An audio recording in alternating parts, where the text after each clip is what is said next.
Olá, meus amigos, seja muito bem-vindo ao nosso canal. Hoje nós vamos estudar Apocalipse capítulo 17. Eu quero defender aqui duas interpretações, as mais usadas, tá? A respeito da mulher e a respeito principalmente da besta a qual a mulher está cavalgando. Apocalipse capítulo 17 eu quero intitular O Mistério da Babilônia, a Grande Meretriz e o seu julgamento. Meus amigos, quem é a Babilônia de Apocalipse capítulo 17? Gente, de acordo com o próprio capítulo, a mulher representa a grande cidade. Mas também a mulher de Apocalipse 17 representa a falsa igreja. De acordo com Ezequiel 16:15, representa a mulher que era pura, mas adulterou e se prostituiu. Há um contraste entre a falsa igreja, representa a mulher, Ezequiel 1:16, e Efésios 5:23, com a mulher de Apocalipse 12, que representa a igreja pura, a igreja que não foi contaminada. Meus amigos, 3 anjos vão dar 3 mensagens importantes para aqueles que estão em Babilônia. Lembrando que Babilônia é um nome místico, é um nome simbólico para identificar um sistema falso religioso. Meus amados, a mensagem principal dos 3 anjos é a segunda mensagem que fala que Babilônia é um poder religioso falido e que, mesmo que ela tenha entorpecido as nações com seu vinho ou seus falsos ensinamentos, essa mensagem ela só vai ser dada com toda a sua autoridade, com toda a sua luz, quando o derramamento do Espírito Santo acontecer. De acordo com Apocalipse capítulo 18, versículo 1, e de acordo com Mateus 24:14, o evangelho será pregado a toda nação, povo, tribo e língua. Então vamos para a visão do profeta. Mas antes, eu quero dividir esse capítulo em 3 partes. A primeira parte é a fala do profeta. A segunda parte é a descrição dos símbolos. Nós encontramos ali uma mulher, que ela é mãe. Encontramos uma besta, a qual ela está montada, mas também ela está sobre muitas águas, as riquezas desta mulher e o vinho que representa exatamente os seus falsos ensinamentos. A própria Bíblia, ou melhor dizendo, o próprio anjo, que é Gabriel, vai dar essa interpretação. Esta foi a visão que João teve. João viu um dos 7 anjos que tinha na sua mão uma das 7 taças da ira de Deus. Alguns estudiosos identificam que esse deve ser provavelmente o 6º anjo. E esse anjo, ele começa a mostrar para João quem é a mulher e aonde ela está sentada. Depois ele diz que essa mulher, ela está agora no deserto, montada em cima de uma besta de cor escarlate.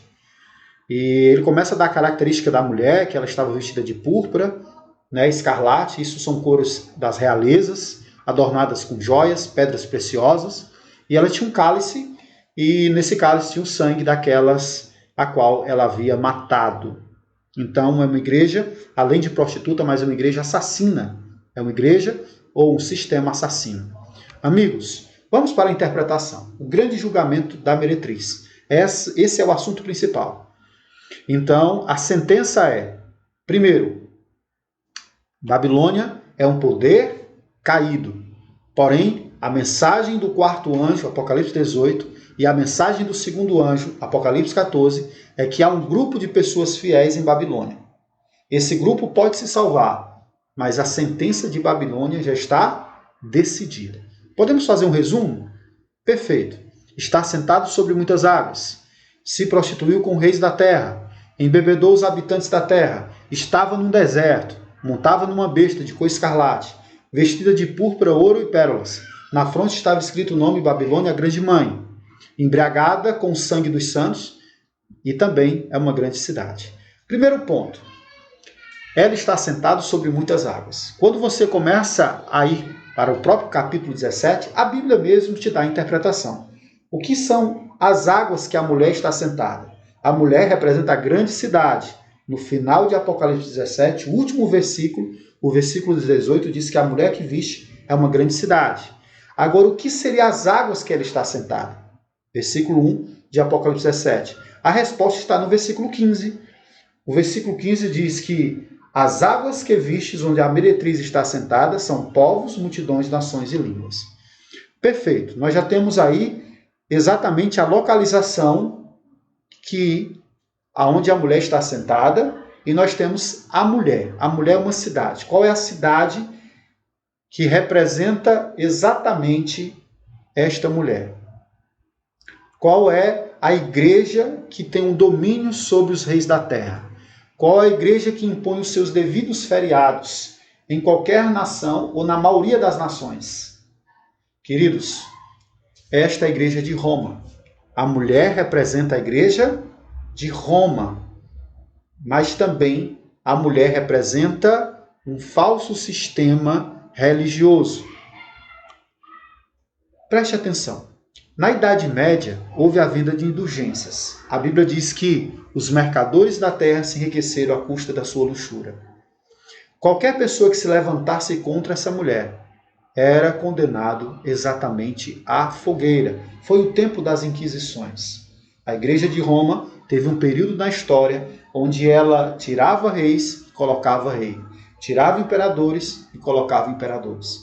Mas o que mais atormenta a vida das pessoas, que a doutrina de Roma defendia, eram os seus ensinamentos, o vinho, defendendo a existência de um tormento eterno, aonde fazia com que as pessoas na Idade Média e até hoje sentem medo e acabam dando para a própria instituição os seus bens. Por isso que essa igreja se tornou riquíssima. Estima-se que a fortuna do Vaticano é muito maior do que você ou eu possa imaginar. Estima-se que a fortuna do Vaticano, o patrimônio, é mais de 700 milhões de euros, sem contar as riquezas inestimáveis, como a Basílica de São Pedro e a Capela de Sistino. Contudo, tudo no Vaticano ultrapassa os 5 bilhões. Amigos, esse estudo aqui é para abrir os seus olhos, não lhe magoar. A sentença é contra o falso sistema, não é contra as pessoas que ali estão em Babilônia. Apocalipse 18:4 diz: ouvi uma voz dizendo, retirai-vos dela, povo meu. Deus tem pessoas fiéis em todos os sistemas falsos religiosos. A palavra é, sai dela, povo meu. Esta mulher, ela embebeda os habitantes da terra com o seu vinho. O que seria o vinho de Babilônia? Seriam os seus falsos ensinamentos, seriam as suas falsas doutrinas. A Bíblia diz que esta mulher se considera a mãe das prostituições. Meu amigo, a única igreja que se considera mãe é a igreja de Roma. Uma própria declaração do Papa Bento XVI é que a Igreja Católica é mãe de todas as igrejas. Esta mulher está vestida de púrpura e escarlate. São exatamente as cores, tanto dos bispos, como também a cor dos cardeais. A cor para os bispos predomina é a púrpura e para os cardeais a escarlate. Esse é o sistema conhecido como Babilônia. E o vinho de Babilônia são exatamente as suas doutrinas. E as filhas de Babilônia são aquelas que têm as características da mãe. Santificação do domingo, doutrina da imortalidade da alma, doutrina de um inferno ou um tormento eterno, teologia da prosperidade e o falso pentecostalismo. Deus está lhe chamando para sair de Babilônia. João se admirou quando viu esta mulher. João foi perseguido por Roma imperial. Por que João se admirou? Porque agora ele vê uma outra Roma perseguindo o cristão, a Roma papal.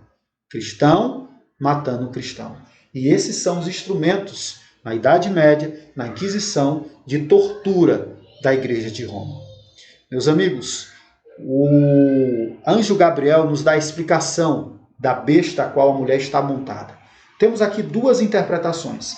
A primeira interpretação é que essa besta a qual a mulher está montada representa o diabo. Por que representa o diabo? Exatamente porque o versículo 8 de Apocalipse 17 diz o seguinte: a besta que viste era e não é, e está para emergir do abismo. De acordo com a Bíblia, a palavra de Deus, Satanás, ele representa o dragão. E Satanás, hoje, ele é O que é que ele é hoje? Ele é o príncipe do mundo.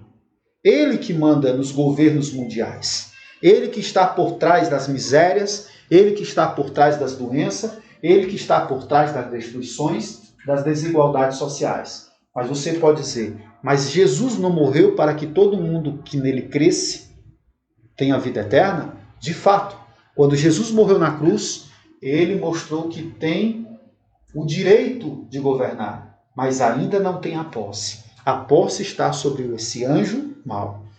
Essa interpretação diz que hoje ele é, amanhã ele já não é. Amanhã seria quando? Seria após a volta de Jesus. Durante o milênio, Satanás, o dragão, não é. Porém, aparecerá depois do milênio, Apocalipse capítulo 20, versículo 4, diz que Satanás será solto. Então ele aparecerá da onde? Do abismo. Agora, o que me chama a atenção é que desse animal que tem 7 cabeças, procede uma 8ª cabeça. E o versículo 11 diz que a besta que era e não também é o 8º rei. Ora, se o diabo é exatamente a besta a qual a mulher está sendo levada, quem seria o 8º rei, que procede exatamente das 7 cabeças, ou do próprio dragão? É ele mesmo. A besta que era e não é também o 8º rei. A Bíblia fala que Satanás vai se personificar. Então, Satanás representa a besta que vai emergir do abismo, mas também ele vai reaparecer antes da volta de Jesus na pessoa do 8º rei. Onde é que está isso na Bíblia, amigos? Mateus 24, 26 diz que vai aparecer um falso Messias. Satanás vai tentar contrafazer, ele vai fazer uma imitação da segunda vinda de Jesus. Então, Satanás ele é o 8º rei que procede de qual? Do próprio animal. Ele representa o animal que hoje é, depois não será, e depois reaparecerá do abismo. Então, ele seria exatamente o 8º rei, a personificação de Satanás. Vamos para a segunda interpretação? A segunda interpretação, mais usada a respeito do capítulo da besta, a qual a mulher cavalga, representa as 7 agências contrárias ou antagônicas ao povo de Deus. E os 10 chifres que essas 7 agências têm são 10 reinos que ainda não recebeu o poder, mas quando receber vão dar toda a autoridade à mulher e também vão agir apenas por 1 hora. Amigos, se essas 7 cabeças são 7 reinos, então podemos identificar da seguinte forma. Essa é a segunda interpretação. São também 7 reis, 5 caíram e 1 existe. No tempo de João havia 1. E os 5 que caíram, quais são? Vamos lá. Egito se levantou contra o povo de Deus e caiu. A Síria se levantou contra o povo de Deus e caiu. Os babilônicos caíram. Medo-Pérsia caíram. Grécia caíram. Roma imperial existia no tempo de João. Por isso que ele diz, 1 existe. Continuando, e outro ainda não surgiu. Qual era esse outro que ainda ia surgir? E quando surgir, permaneceria pouco tempo. Roma papal. Mas o que me deixa mais entusiasmado é que o 8º rei procede dos 7. Isso quer dizer que o último império é exatamente a besta que sai da terra. Apocalipse 13, 11 diz que vi uma outra besta emergir da terra. A palavra outra aí não é diferente daquela que emerge da água. A palavra outro aí, a palavra grega para alus, que surge daquela. Então nós temos hoje os Estados Unidos da América, que representa a besta terrestre, como o último império perseguidor, ou perseguirá, melhor dizendo, o povo de Deus, identificando como o 8º rei. Os Estados Unidos da América hoje seria exatamente o último império. Seria a 8ª cabeça que surge das 7 cabeças desta besta, que representa a besta que sai da terra. Meus amigos, eu quero fazer um apelo a você em nome de Jesus. A palavra do Senhor diz, caiu a grande Babilônia, sai dela, povo. Muito em breve, as perseguições vão começar a acontecer. Muito em breve, os reinos que hoje estão divididos se unirão. E a Bíblia diz que esses reinos que se unirão terão um só intuito: dar o seu poder e sua autoridade à besta ou à mulher. A palavra do Senhor diz que vai haver apenas dois grupos: os adoradores do Cordeiro ou os adoradores da besta. Aqueles que recebem o selo de Deus e aqueles que recebem a marca da besta. Não quer você se preparar para receber o selo de Deus? Que Deus te abençoe na tua decisão, seja firme até o final. E a palavra do Senhor diz: dar-te-ei a coroa da vida. Amém.